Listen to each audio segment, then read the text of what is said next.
이 새벽에도 변치 않으시는 그 사랑 가운데로 우리를 부르신 우리 주님의 은혜를 함께 찬양하겠습니다.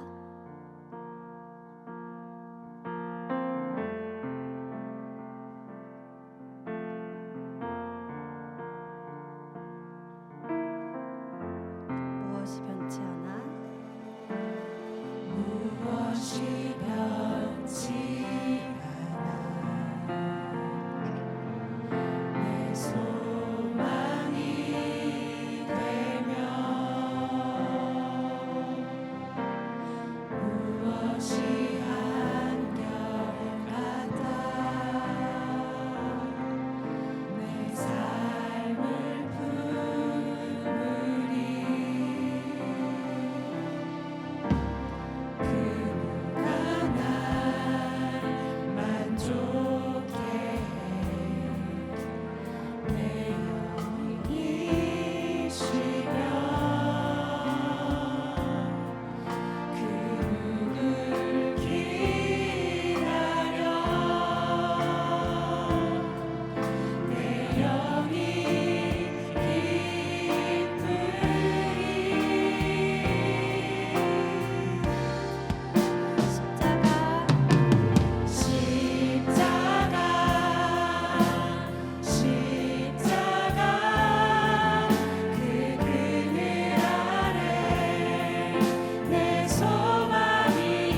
다 같이 일어나셔서 모든 영광 하나님께 찬양함으로 이 새벽을 열겠습니다.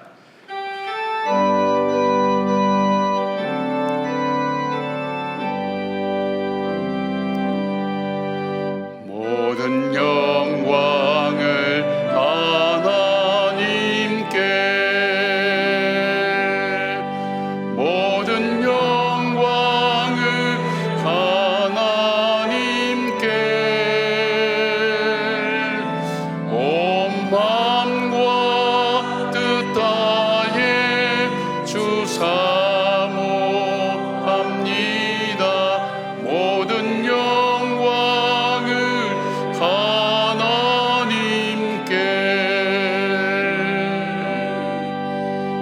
예수님 찬양 받으소서. 예수님 찬양 받으소서.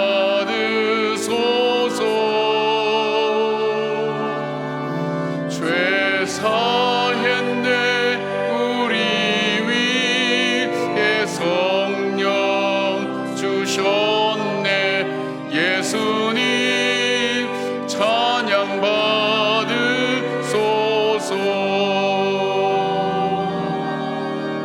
위로의 성령님이시여,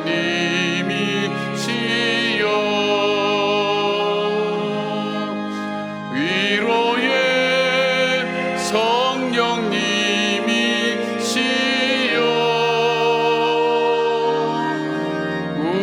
우리 안에 계셔서 늘 인도하셨네.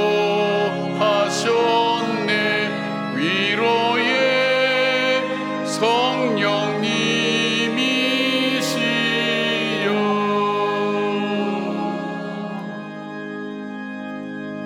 아버지 하나님, 2025년 4월 15일 이 하루를 새벽에 주님 전에서 예배로 열어갑니다. 이 자리 임재해 주셔서 참 어렵고 힘들지만 이 새벽을 구별하여 기도하며 말씀으로 새롭게 되기를 사모하는 주님의 백성들이 모여드리는 예배 위에 임재하여 주시고, 에스라서를 통해서 주시는 하나님의 새로운 부흥들이 우리의 삶 가운데, 이 나라와 이 민족 가운데 넘쳐날 수 있도록 붙들어 주시기를 원합니다. 우리의 건강을 붙들어 주시고, 또 하나님, 우리로 하여금 이 새벽 시간 구별하여 주님 앞에 기도하는 이 시간이 정말 복된 시간 되게 하시고 일평생의 좋은 추억으로 우리 삶에 기록될 수 있도록 함께하여 주시옵소서. 예수님의 이름으로 기도드리옵나이다. 아멘. 할렐루야. 주님의 전에서 하루를 열어가는 분들을 축복합니다. 일주일 동안 이 자리를 지킨다는 것이 쉽지 않지만, 여러분 직장 생활하시고 힘드시고 여러 가지 어렵지만 일주일 동안 우리가 나라를 위해서도, 또 우리 자신을 위해서도, 우리 자녀들을 위해서도 함께 기도하는 시간을 함께 꼭 지킬 수 있었으면 좋겠습니다. 오늘 찬양인도 또 우리 수고하신 분들 우리 PPT로 띄워주시면 우리 보고요, 또 감사한 마음으로 이분들을 또 축복하는 그런 시간 갖겠습니다. 예배당 예배 출석자만 객원으로 인정된다 그러고요. 그리고 그 문자 서비스가 있으니까 신청하시면 설교 요약이 오후쯤 여러분에게 갈 겁니다. 훨씬 더 도움이 되겠죠. 하루에 말씀 들은 거도요. 5개 주차장은 7시 전까지 좀 빼달라는 그런 부탁이 있고요. 고맙습니다. 오늘 주신 말씀은 우리 원래 드린 본문하고 조금 다릅니다. 1장 5절부터 11절까지 2장 1절 2절 이렇게 하겠습니다. 1장 5절부터 새벽 예배는 그냥 일어서서 하지 않는 걸로 그렇게 하겠습니다. 제가 봉독하겠습니다. 유다와 베냐민 족장들과 제사장들과 레위 사람들과 그 마음이 하나님께 감동을 받고 올라가서 예루살렘에 여호와의 성전을 건축하고자 하는 자가 다 일어나니, 그 사면 사람들이 은그릇과 금과 물품들과 짐승과 보물로 돕고 그 외에도 예물을 기쁘게 드렸더라. 고레스 왕이 또 여호와의 성전 그릇을 꺼내니 옛적에 느부갓네살이 예루살렘에서 옮겨다가 자기 신들의 신당에 두었던 것이라. 바사왕 고레스가 창고지기 미드르닷에 명령하여 그 그릇들을 꺼내어 세워서 유다 총독 세스바살에게 넘겨주니, 그 수는 금접시가 30개요 은접시가 1000개요 칼이 29개요 금대접이 30개요 그보다 못한 은대접이 410개요 그 밖에 그릇이 1000개이니 금은 그릇이 모두 5400개라 사로잡힌 자를 바벨론에서 예루살렘으로 데리고 갈 때에 세스바살이 그 그릇들을 다 가지고 갔더라. 옛적에 바벨론 왕 느부갓네살에게 사로잡혀 바벨론으로 갔던 자들의 자손들 중에서 노임을 받고 예루살렘과 유다도로 돌아와 각기 자기의 성읍으로 돌아간 자 곧 스룹바벨과 예수아와 느헤미야와 스라야와 르엘라야와 모르드게와 필산과 미스발과 비그웨가와 르훔과 바하나 등과 함께 나온 이스라엘 백성의 명수가 이러하니 이것은 하나님의 말씀입니다. 아멘.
아멘. 찬양하십시다. 내가 할 수 있는 것은.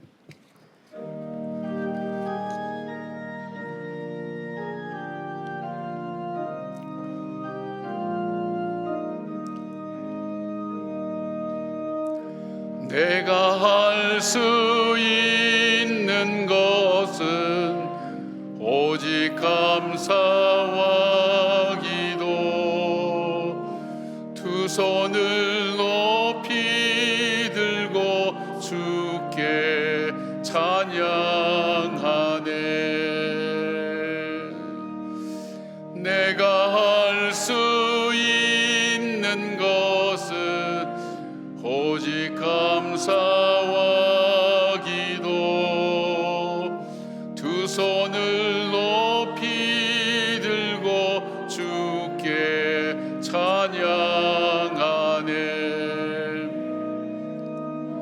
내가 할 수 있는 것은 오직 감사와 기도 두 손을 높이 들고 주께 찬양하네.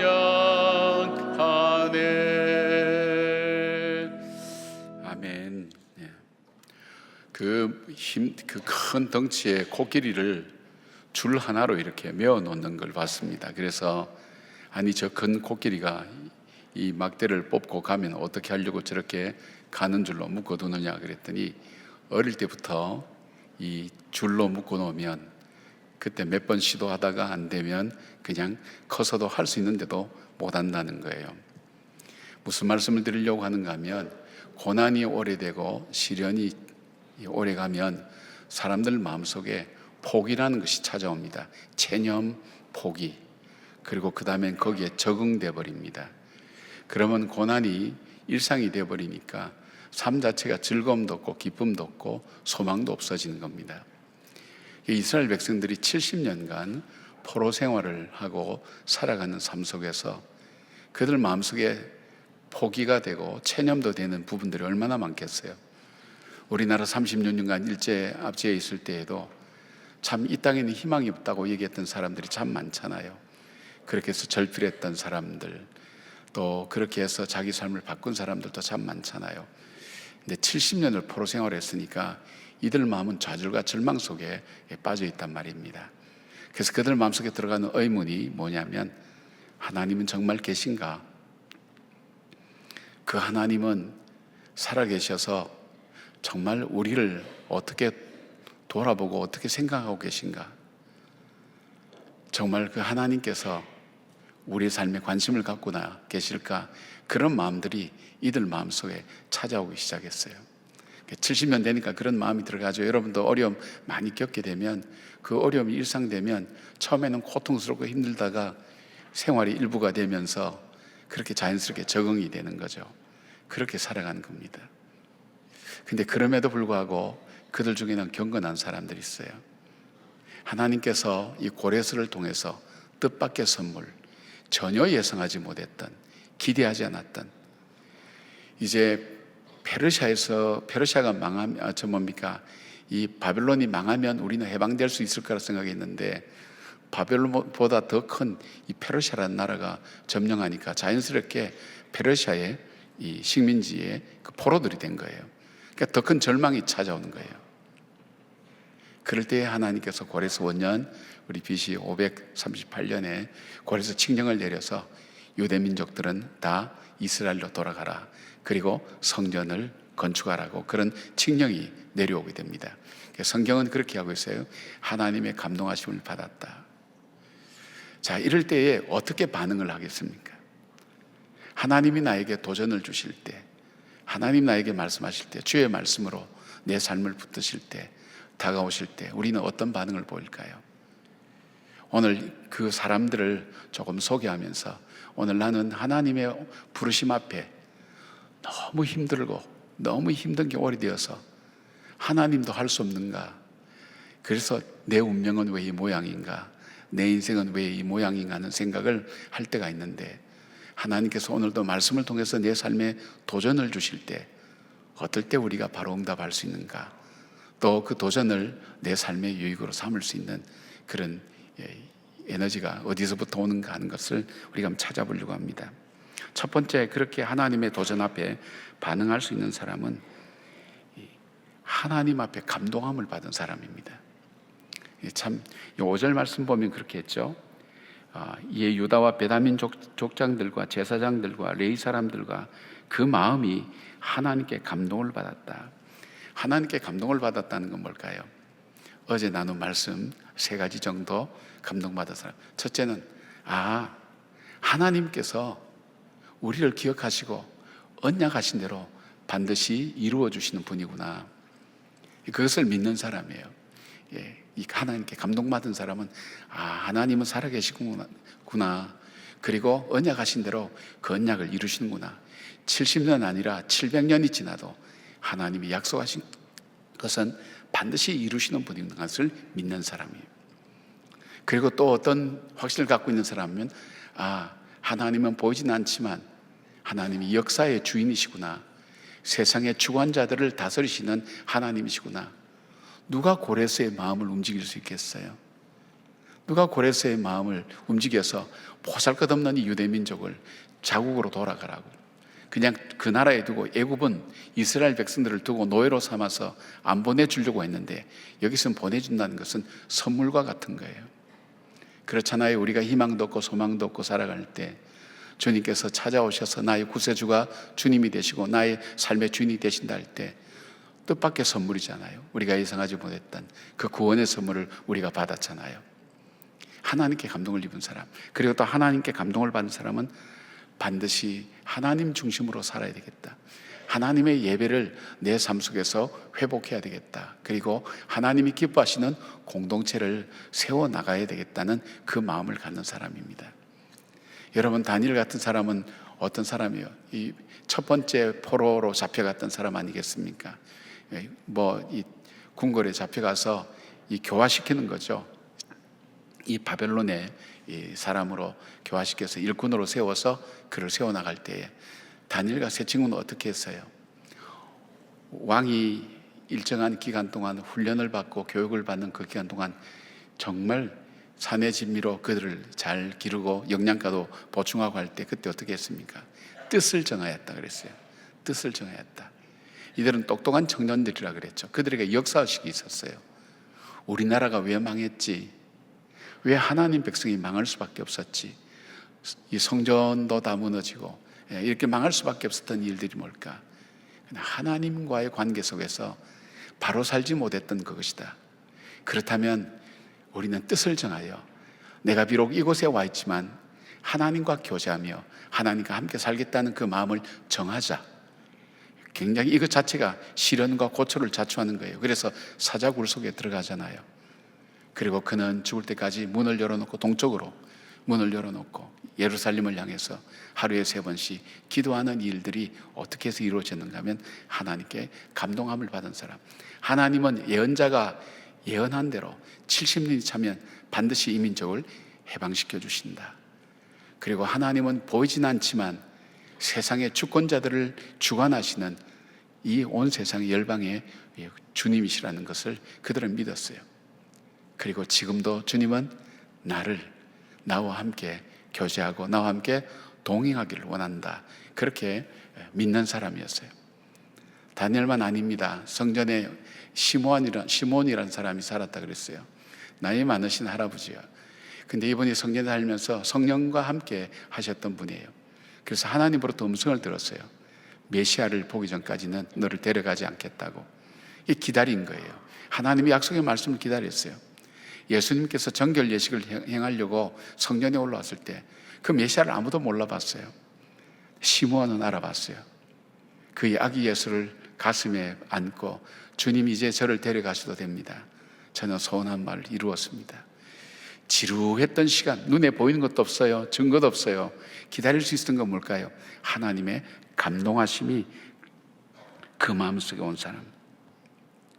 사랑하는 여러분, 우리가 이 세상을 살 때 내 감정대로, 내 실력대로, 내 뜻대로 살아갈 수가 없는 세상이라는 것을 이미 알고 있지 않습니까?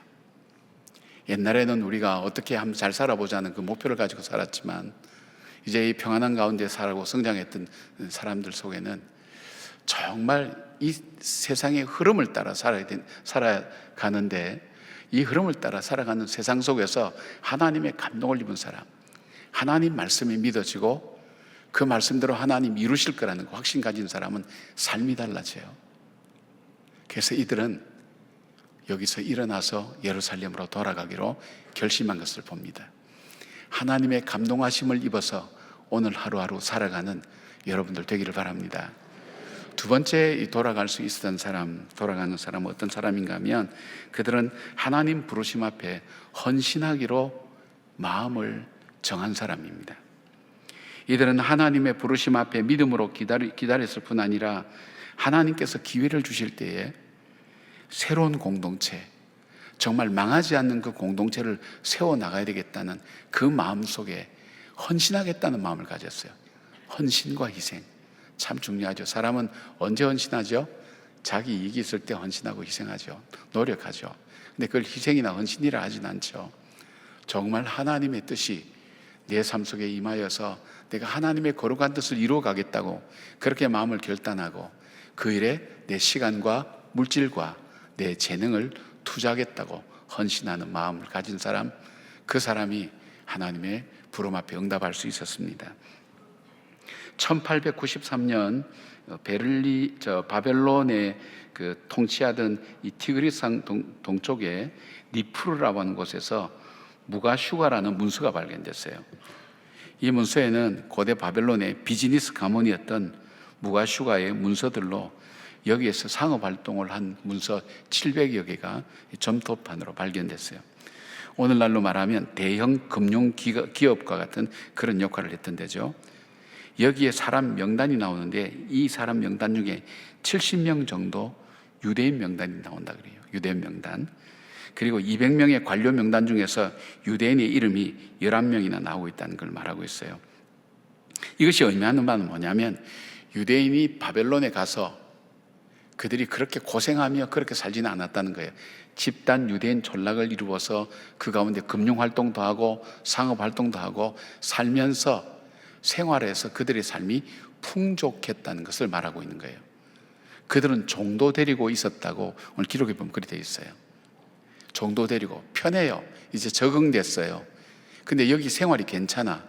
모든 것이 부유해요. 부족함이 없어요. 생활에 어려움이 없어요. 풍족해요. 근데 이들이 예루살렘으로 돌아가겠다 결심할 때는 무엇을 생각해야 되는가 하면 이 바벨론에서 이 페르시아에 있는 쪽에서 예루살렘까지 1600km예요. 우리가 서울 부산을 따지면 한 400km 정도 되죠.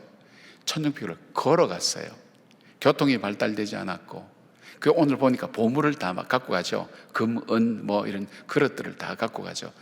제 평생에 이 그릇 숫자를 오늘 처음 이렇게 많이 세워봤습니다. 몇천 개씩 이렇게 세워봤습니다.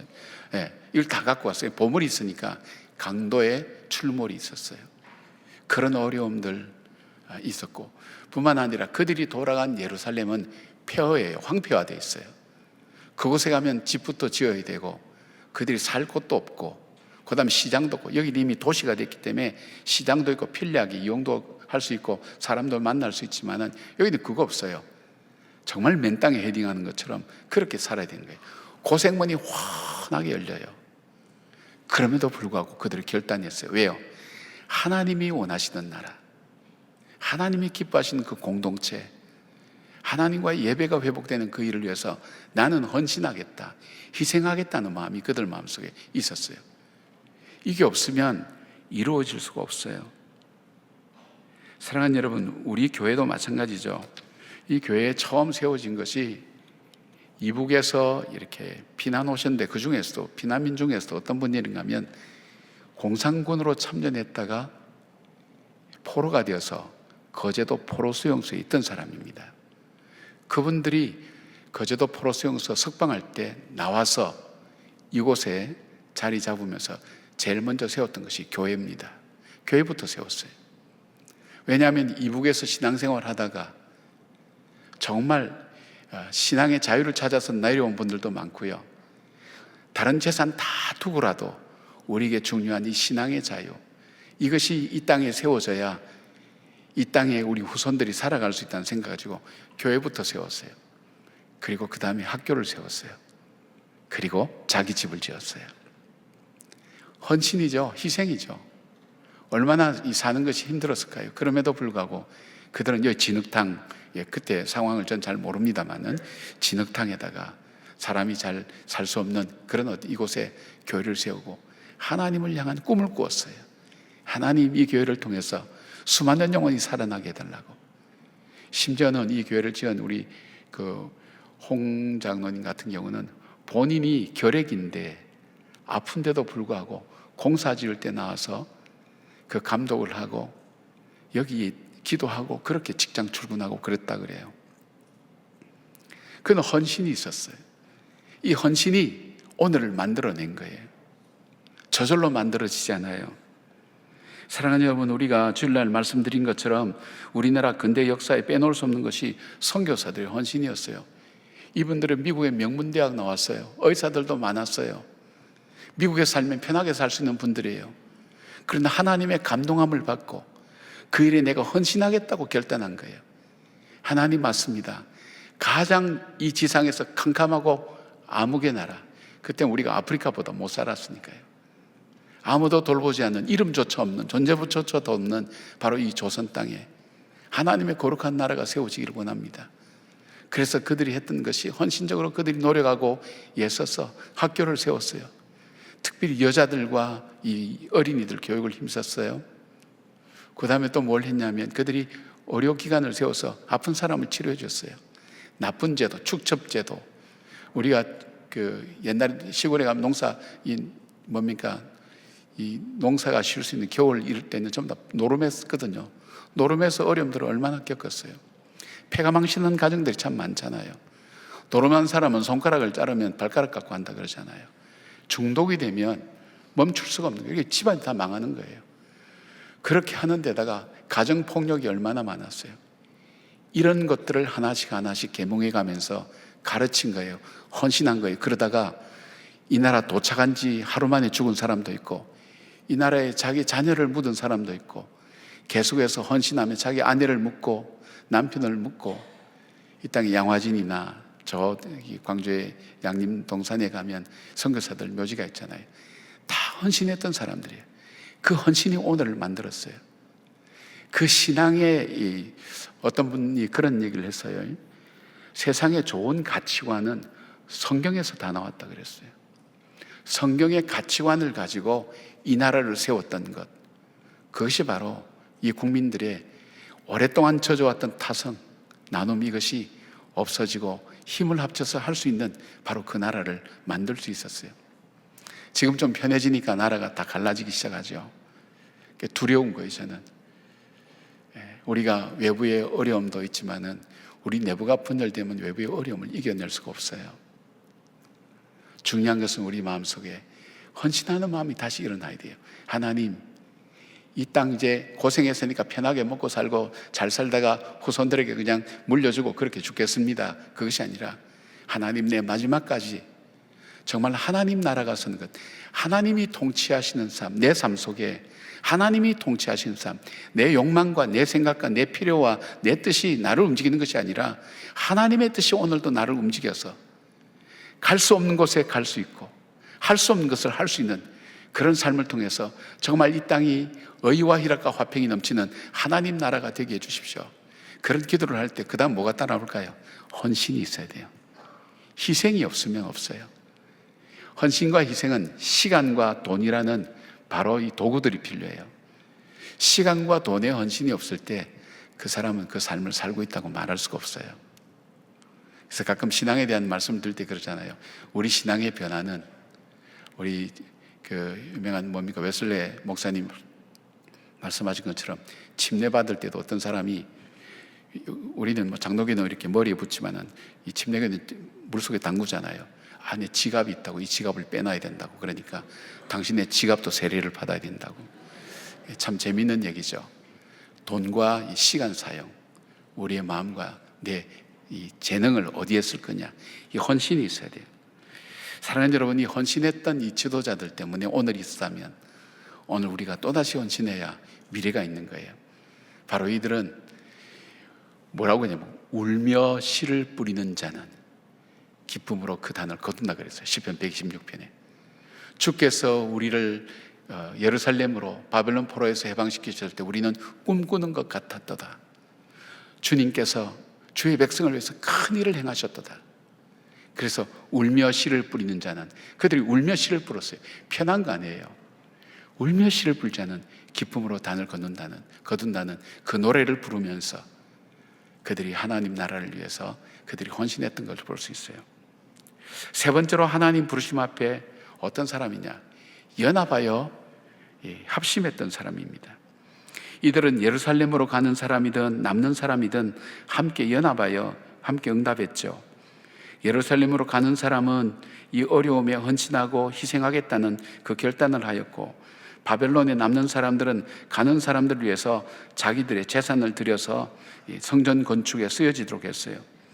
성전 건축을 위해서 다양한 사람들이 갔는데 2장에 보니까 그 사람들 이름이 기록되어 있어요. 제일 먼저 나오는 것이 지도자 그룹이에요. 근데 2장 2절에 보면 지도자들 이름 중에 스룹바벨과 예수아와 다른 사람들이 나오죠. 우리가 두 사람은 좀 익숙하죠. 여기 스룹바벨은 누군가 하면 다윗 왕조의 후손이에요. 예수 그리스도의 족보에 오르는 사람입니다. 그리고 여기에 예수아라고 하는 사람은 여수아라고도 하는데 아론의 후손으로 제사장 가문 출신이죠. 포로 교환 이후에도 유대 공동체의 신앙을 회복을 위해서 이끌었던 대제사장입니다. 그러니까 정치 지도자, 종교 지도자 함께 연합을 했어요. 그리고 여기에 이렇게 나오는 그 사람들 이름을 이렇게 보면, 명단을 이렇게 보면 2장의 명단 보면 지도자들 평민의 이름이 나오는데 명단을 분류해 보면 이 명단, 이거 지루한 이름들 숫자, 이거 왜 이만큼 한 장을 할애해서 이렇게 만들었을까 생각할 수 있는데, 이분들을 이렇게 분류를 보면 가문별로 제일 먼저 적었고요, 그 다음 출신 지역별로 적었고, 성전 사역별로, 그리고 다른 민족들도 함께하고 나중에 종들의 숫자 같이 합히니까 5만 명 가까이 돼요. 4만 한 6천 명 됐는데 5만 명 가까이 돼요. 이 인원이 얼만큼 되는가 하면 그 당시에 유대인이, 이 바벨론에 와 있던 유대인이 200만 내지 300만이라고 보는 거예요. 근데 그 중에 500만 명만 돌아가는 거죠. 전체에 비해서 소수였지만 그들은 성전 건축을 위해서, 성전 건축이 단순히 건물을 짓는 것만이 아니에요. 새로운 공동체를 위해서 그들이 헌신하며 돌아가는 사람들, 그 5만 명이라 그래요. 근데 이들 명단 보면 이상한 것이 있어요. 성전을 짓기 위해서, 이 고레스 대왕이 성전을 지으라고 그랬잖아요. 성전을 지으려면 건축 기술자들이 필요했는데 여기 보면 직업별로도 건축 기술자들이 없어요. 그리고 한 10분의 1, 그러니까 4,000명 가까이가 대제사장들이에요. 왜 이렇게 구성이 됐을까 한번 생각해 보신 적 없어요? 그들 속에는 건축, 그냥 눈에 보이는 그런 건축이 아니라 정말 하나님을 온전히 신령과 진정으로 예배를 드리는 그런 공동체를 세우는 것이 그들에게 우선순위였어요. 눈에 보이는 건물이 아니었어요. 우리 마음에 세워지는 하나님의 건축. 그렇잖아요. 우리가 이렇게 볼 수도 있죠. 우리 몸이 하나님의 성전이라 그랬잖아요. 우리가 단순히 예배 드릴 때, 그 당시 멸망할 때도 제사가 있었어요. 제사가, 그들이 제사 드렸어요. 번제도 드리고 다 드렸어요. 그런데 그들에게 있어서 하나님의 진노를 샀던 것은 형식밖에 남아있는 게 없었어요. 그냥 몸만 왔다 갔다 하는 것과 똑같은 거예요. 그들의 신앙이 일상생활과 연결되지 않고 우상숭배와 하나님 명령을 거역하는 일이 계속해서 반복될 때 하나님께서 선지자를 통해서 계속 보내셨어요. 보내셔도 안 되니까 결국 이 나라를 무너뜨리기로 한 거예요. 하박국 우리가 연초에 처음 말씀드릴 때 함께 나누었죠. 이 일을 수년 내에 부흥케 앞서서 하는 것이 뭐냐면, 하박국이 하나님 앞에 항의하잖아요. 하나님, 왜 이 나라를 바벨론에 저렇게 손에 맡기셔서 진멸하려고 합니까? 우리가 아무리 악해도 저보다는 거룩하지 않습니까? 하나님의 백성 아닙니까? 어떻게 이 백성을 저 원수들에 의해서 무너뜨리려고 합니까? 이해가 되지 않았어요. 그때 하나님 하신 말씀이에요. 뭐예요? 오직 의인은 믿음으로 살리라. 그렇게 말씀하시죠. 그러면서 뭘까요? 이 부흥이라는 것이 본질로 회복하는 거예요. 이 본질로 회복하는데 하나님께서는 쓰다 안 되니까 무너뜨리고 다시 세우는 거예요. 그것이 회복되는 길이에요. 사랑하는 여러분, 우리 삶 속에 고난도 있고 시련도 있고 어려움도 있어요. 그러나 이런 흐트러짐의 과정을 통해서 정말 보석 같은 것을 찾아내는 거예요. 내 삶 속에 내 삶을 하나님 앞에서 아름답게 살아갈 수 있는 게 무엇인가, 이것을 찾아가는 거예요. 이들은 그것에, 우리의 실패는 예배의 실패다. 예배의 실패다. 어제 말씀드린 것처럼 이스라엘의 본질의 회복은 어디에서부터 오는가 하면 참된 예배에 있다. 신령과 진정으로 드린 예배. 그 신령과 진정으로 드린 예배는 뭐냐면, 예배 시간이면 가슴이 뜨겁고 찬양하고 감동이 오고 이것만이 아니라 내가 이 예배자의 마음을 가지고 일상생활 속에서, 가정생활 속에서 하나님 말씀대로 살아가고, 세상 속에서도 하나님 말씀처럼 하나님 말씀의 이 훈련을 받고 하나님 말씀의 인도함을 받아서 그 말씀을 따라 살아가는 그 삶이 없었단 말이에요. 오늘 어쩌면 우리 한국교회가 그렇지 않나요? 저와 여러분의 마음이 그렇지 않나요? 교회에서는 교인인데 주일날은 잘 지키는데 세상에 나가면 일주일에 하루는 그냥 주님 전에서 지키지만 세상에 나가면 다른 사람들과 똑같이 살고 살아가면서 그것이 우리의 예배라고 생각하고 있지는 않나요? 그렇게 우리의 한국교회가 세워질 때 그렇게 하지 않았어요. 그분들은 삶이 예배였어요. 삶 속에서 하나님을 기억하며 살았어요. 함께 나누었어요. 사랑했어요. 그리고 하나님께 기도했어요. 이 땅과 이 민족을 고쳐달라고, 부흥케 해달라고, 새롭게 해달라고, 내 자녀를 새롭게 해달라고, 내 자신이 하나님 새롭게 해달라고, 이 회복에 간절한 부르짖음이 있었습니다. 여기에 보면 명단이 이렇게 나오는데 이런 생각할 거예요. 왜 이렇게 무슨 가문의 몇 명, 무슨 가문의 몇 명 쭉 막 한 장 전체가 이러잖아요. 왜 이것을 기록했을까요? 생각해 보셨나요? 물론 정말 어려운 일에 헌신한 분들을 기념하고 기억하기 위한 이름, 그걸 적는 것도 있었어요. 그러나 또 하나는 이들이 족보를 정리하면서 앞으로 오실 메시아 예수 그리스도께서 유다 지파를 통해서 오신다는 것을 정리하는 거예요. 지금은 한번 족보를 정리하면서 그들이 70년간 바벨론 포로 생활을 하면서도 그 족보를 잃어버리지 않았다는 거예요. 종족을 지켰다는 거죠. 근데 함께 갔던 사람들 중에는 족보가 없는 사람들도 있었어요. 근데 그 사람들은 좀 보류를 시키고, 근데 족보를 찾아서 이 족보가 정리되면서 어떻게 됐어요? 예수님께서 예언하신 대로 유다 지파를 통해서 오신다는 그 예언이 이루어지게 하기 위한 하나님의 방법이 있어요. 그리고 또한 뭐가 있나요? 다양한 그룹이 함께 참여했다는 것. 그리고 그들이 기쁨으로 자원하는 마음으로 힘자라는 대로. 우리가 내일 새벽에 함께 생각할 수 있겠지만은 하나님께 드릴 때의 세 가지 조건이에요.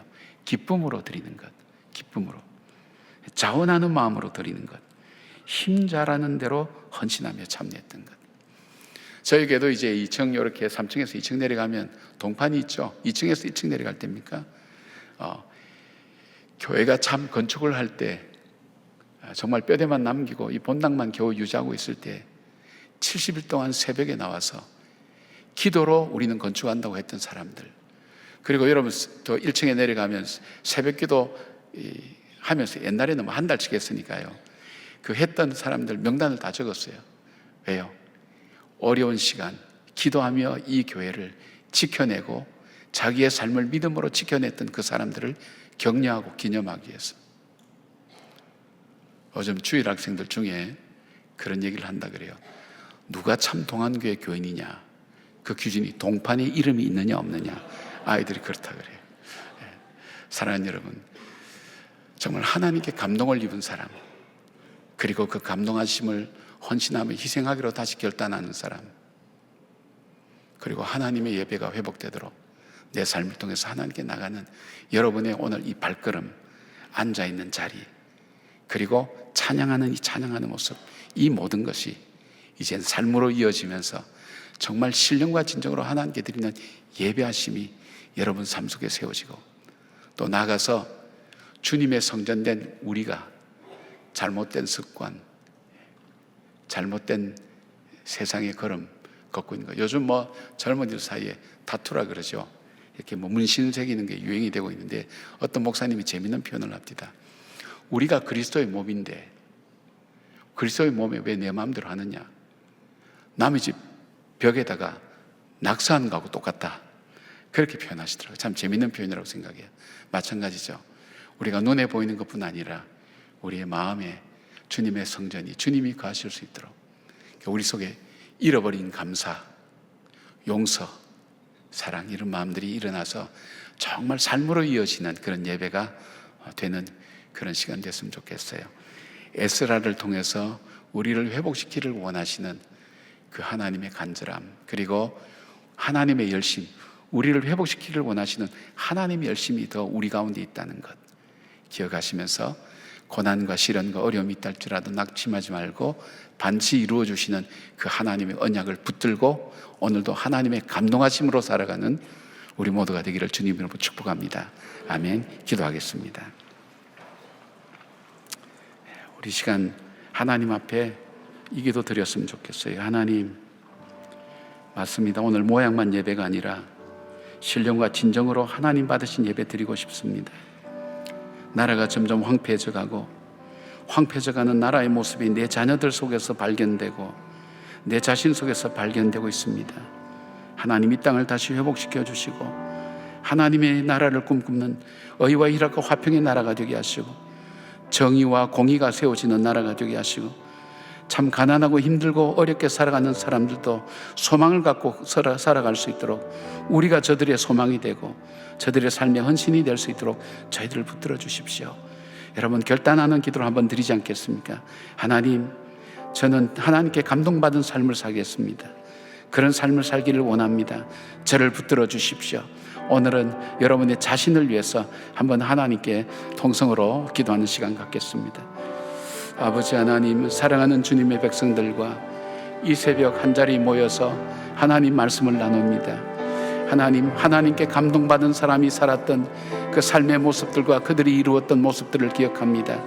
다시는 망하지 않는 이 나라를 세우기 위하여, 다시는 망하지 않는 이 백성이 되기 위하여, 주님과 하나님 온전한 관계를 위하여 간절히 부르짖고 애썼던 그들, 평안했던 곳을 떠나 하나님 폐허가 된 저 황무지와 같은 그곳에 하나님 나라를 세워주도록 하나님께 간구하며 헌신하며 희생하며 달려갔던 저들의 걸음처럼 오늘 우리가 일어나서 하나님의 감동하심을 받고 그 걸음으로 하나님 이 땅의 이 어두운 역사를 밝혀나가는 한 사람 한 사람이 될 수 있도록 도와주시고, 아버지, 이 시간 주님의 성령으로 강력하게 역사하여 주셔서 우리 마음의 떨림에 감동을 주시고 하나님, 우리 마음에 하나님의 마음을 담게 하여 주셔서 주님의 말씀으로 살아가는 저희들 될 수 있도록 하나님 함께하여 주시옵소서.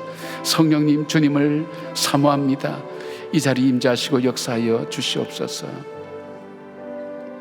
아버지, 우리의 기도를 들으시고 응답하시고 참 귀한 자리, 우리가 이 세상 살면서 앉는 많은 자리 중에 오늘 하나님을 예배하는 자리, 하나님을 영광 돌리는 자리, 하나님을 찬미하는 자리를 가장 소중한 자리로 여기고 믿음으로 살아가는 하나님께 감동받은 주님의 사람으로 살아가게 하여 주시옵소서. 믿음으로 살아갈 때 하나님이 이 세상이 감당치 못한다고 하셨사오니 하나님이 믿음 가지고 승리하며 하나님의 도우심 받으며 약속하신 것을 이루시는 그 하나님을 고백하며 살아가는 저희들의 신앙생활이 될 수 있도록 인도하여 주시옵소서. 예수님의 이름으로 기도드리옵나이다. 아멘. 우리 찬양하십시다.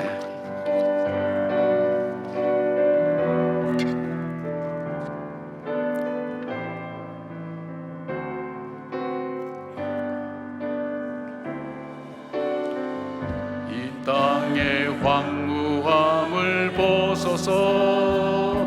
하늘의 하나님, 긍휼을 베푸시는 주여, 우리의 죄악 용서하소서. 이 땅 고쳐 주소서. 이제 우리 모두 하나 되어 이 땅에 무너진 기초를 다시 쌓을 때 우리의 우상들을 태우시 성령의 불 임하소서. 부흥의 불길 타오르게 하소서. 진리의 말씀 이 땅 새롭게 하소서. 은혜의 강물 흐르게 하소서. 성령의 바람 이제 불어와. 오 주의 영광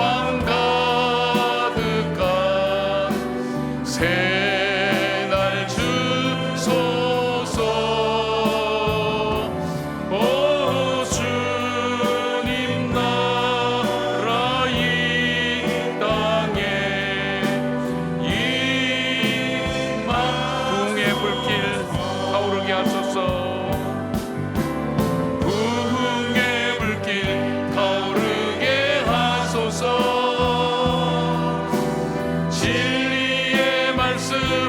땅 새롭게 하소서. 은혜의 강물 흐르게 하소서. 성령의 바람 이제 불어와 오 주의 영광 가득한 새날 주소서. 오 주님 나라 이 땅에